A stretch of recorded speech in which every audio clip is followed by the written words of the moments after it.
Eu quero discorrer um pouquinho sobre o assunto que nós falamos na noite desta última quinta-feira, na nossa palestra presencial da Terapia do Amor. O assunto de José, da incorruptibilidade de José. Como José, o José bíblico, eu estou falando, José, filho de Jacó, que foi vendido pelos irmãos como escravo para o Egito, e de lá, de escravo, prisioneiro, ele foi a governador do Egito e grandemente usado por Deus para preservar o povo de Israel. Nós falávamos sobre a incorruptibilidade de José e também sobre a sua atitude contagiante. Vamos primeiro falar da sua incorruptibilidade. José era um homem incorruptível, que significava que nada que lhe acontecia, nada externo, penetrava no seu caráter, no seu eu, na sua personalidade, na sua maneira de ser. Nada. E não foram poucas as coisas que aconteceram a José que poderiam, sim, com toda justificativa, alterar a sua pessoa. Como é costume acontecer. Você encontra pessoas hoje, talvez você seja uma pessoa que foi alterada. Você foi alterado, você foi mudado por uma situação que lhe ocorreu. Quantas pessoas são alteradas por um trauma na infância, por terem perdido o pai, terem sofrido um abuso? Quantas pessoas são alteradas por experiências financeiras, de terem perdido tudo? Pessoas que deixaram subir a cabeça, o poder, a fama, quando se tornaram muito ricas, alcançaram posições de privilégio. Quantas pessoas, depois de terem sofrido uma injustiça, uma traição, ficaram amargas, se fecharam para o mundo, se fecharam para o amor, não falam mais com a família, não falam mais com os amigos, tem lá uma listinha negra de pessoas com quem elas não mais têm nenhum contato, que elas não querem mais nem ver na frente. Ou seja, pessoas que foram alteradas por causa de um acontecimento traumático sobre a sua vida, seja ele positivo ou negativo. Mas José teve vários desses acontecimentos e mesmo assim se manteve incorruptível. Por exemplo, ele perdeu a sua mãe Raquel, quando ele era ainda criança, muito novo. Perdeu a mãe. Você sabe, já é difícil para um filho perder o pai. Mas a mãe tem aquele jeitinho, né, de acalentar, de cuidar, de acolher. E ela muitas vezes consegue ali compor a família, mesmo na ausência do pai. Mas quando o filho perde a mãe, a criança perde a mãe, é muito complicado, é muito difícil. E aconteceu com José. Ele perdeu a sua mãe quando era criança. Ele tinha irmãos malvados, porque eram irmãos de outras mães. Ele só tinha um irmão da mesma mãe, um irmão mais novo. E os outros eram todos de outras mães, que competiam pela herança do pai, queriam saber quem ia ser o herdeiro, o primogênito. Porque Jacó teve 12 filhos e 4 primogênitos, de 4 mulheres diferentes. Quem que ia herdar a herança do pai? Então, era uma família conturbada. E aqueles irmãos tinham inveja de Jacó, aliás, de José, porque Jacó tratava José com favoritismo. Por quê? Porque José era um bom filho, não era apenas o primogênito da sua amada esposa, Raquel, mas também ele era um menino bom, de uma índole diferente, um espírito diferente. Então, é natural, né? Muitos pais não vão admitir, não vão falar, não gostam de falar, porque nem é politicamente correto falar isso, não é? Mas a verdade, o fato é que os pais normalmente têm um filho preferido. Os pais normalmente eles se dão melhor, não é que é preferido no sentido de amar mais ou amar menos. Os pais amam todos os filhos.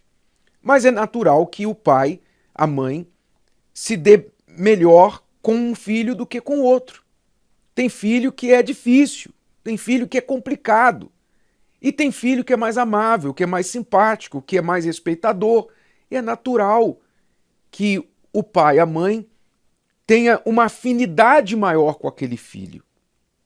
Não é diferença de amor, é diferença de afinidade. Não por culpa do pai. Muitas vezes por questão do próprio filho, da personalidade, do caráter, da índole do filho.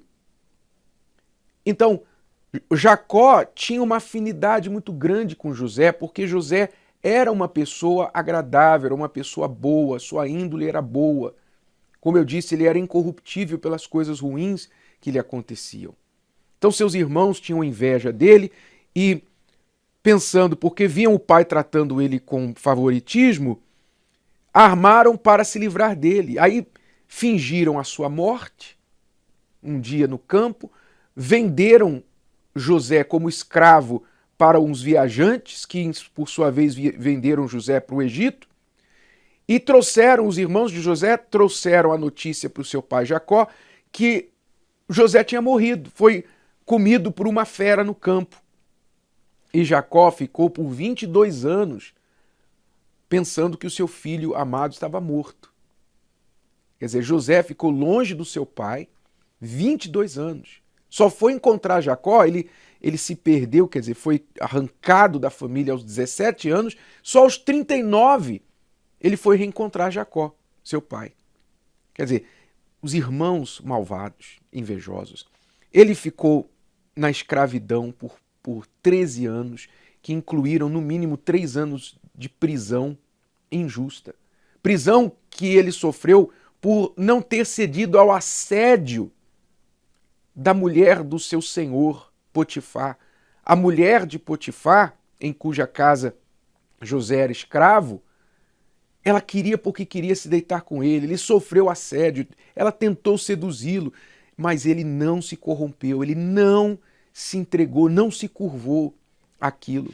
Foi para a prisão, pagou um alto preço. Na prisão sofreu a ingratidão de companheiros que ele ajudou. Ele ajudou lá o copeiro, o padeiro do rei, ele ajudou interpretando seus sonhos, deu a eles condições de serem, especialmente o padeiro que foi, aliás, o copeiro que foi liberado da prisão pela interpretação do sonho de José. E José falou para ele, olha, quando você estiver lá fora com o faraó, lembra de mim, por favor, eu estou aqui, não fiz nada de errado. E o copeiro esqueceu de José. Passaram-se mais 2 anos ele lá na prisão. Pois é, ele gemeu, ele passou por situações terríveis. E aí, de repente, num só dia, ele sai do presídio, sai de ser escravo e preso, depois de interpretar o sonho de Faraó, das 7 vacas magras e as 7 vacas gordas. Tudo isso você lê lá no livro de Gênesis, do capítulo 37 em diante. Uma história magnífica, belíssima, que você tem que ler devagar, você tem que devorar, aliás, não devorar, degustar cada versículo. Ele saiu da prisão e se tornou governador do Egito, o homem mais forte do Egito depois de Faraó, o segundo no comando da nação. Quer dizer, ele foi do lixo para o luxo em um mesmo dia. Mas mesmo o sucesso estelar que ele teve, a partir daquele dia, prosperou ricamente, ganhou muito dinheiro, era forte, poderoso, autoridade em toda a nação. Mesmo com todo aquele sucesso, riqueza e poder, José se manteve o mesmo. Ele não se corrompeu. Quer dizer, era um homem incorruptível, tendo o poder mais tarde de se vingar dos irmãos. Os irmãos chegaram no Egito com pires na mão, literalmente com pires na mão. Ajuda aí a gente precisa de comida, sem saber que José agora era o governador. Quando eles descobriram que José era o governador do Egito, eles falaram, meu Deus, agora ele vai acabar com a gente está perdido agora. José vai esmagar a gente igual se esmaga uma barata. E José falou, não, meus irmãos, não se preocupe não. O que vocês fizeram contra mim, o mal que vocês intentaram contra mim, Deus usou para o bem, para preservar vocês em vida. Olha, foi bom, eu quero agradecer vocês, porque foi a melhor coisa que me aconteceu. Olha para mim aqui hoje. Ele não guardou mágoa dos irmãos, ele não se vingou, ele não fez nada, ele não deu uma, sabe, de agora vocês vão ver, agora vocês me pagam, olha para mim agora, agora vocês vão ver. Ele não foi vingativo. Quer dizer, o sucesso de José não mudou o seu interior. Ele era um homem incorruptível. Nada penetrava o que já estava ali dentro dele. Era um espírito bom. Além do espírito de Deus que estava com ele, porque o texto fala que Deus era com ele, ele também era com Deus. Ele era com Deus. São duas coisas diferentes. Uma coisa é Deus ser com você, outra coisa é você ser com Deus. José era com Deus. José tinha um espírito confiante em Deus, não amargo. Então, um homem incorruptível e um homem contagiante. Por onde ele passava, quer no presídio, quer na casa do seu senhor, quer com seus irmãos malvados, com quem ele estava, ele contagiava. A sua esposa egípcia que o faraó deu para ele, ela era egípcia e filha de um sacerdote egípcio, quer dizer, idólatra. Mas ele passou a fé dele para ela, ela não passou a fé dela para ele. Ele passou a fé dele para os filhos não pegaram a fé da mãe. José era um homem contagiante. Agora, o que você tem que aprender com isso? Guarde essas duas palavras com você. Incorruptível e contagiante. Você tem que ser incorruptível e você tem que ser contagiante do bem. Espalhar o bom contágio. Espalhar o bom vírus. O vírus da alegria, o vírus da fé, o vírus do amor, o vírus do perdão, o vírus da certeza, da convicção, da coragem. Estes eram os vírus que José espalhava e contagiava todos ao redor dele. Isso é possível para você também. Isso não é uma historinha para você dizer, que legal. Não, eu estou contando isso para você que você saiba que o Deus de José quer fazer com você o que fez com José. Mas você tem que desejar esse Deus, você tem que buscar a Ele, o Espírito de Deus dentro de você. Se você tiver o Espírito de Deus, o Espírito que estava em José, em você, você também será incorruptível por tudo que acontecer ao seu redor e será contagiante do bem. Você vai espalhar o bom contágio e nada vai poder colocar você para baixo e nem quando você estiver lá em cima você vai se tornar um nariz empinado da vida por aí. Gostou? Que tal ouvir de novo? Ouça quantas vezes precisar, até que este conteúdo faça parte de você. E não se esqueça de dar o seu like, comentar e compartilhar. Até a próxima!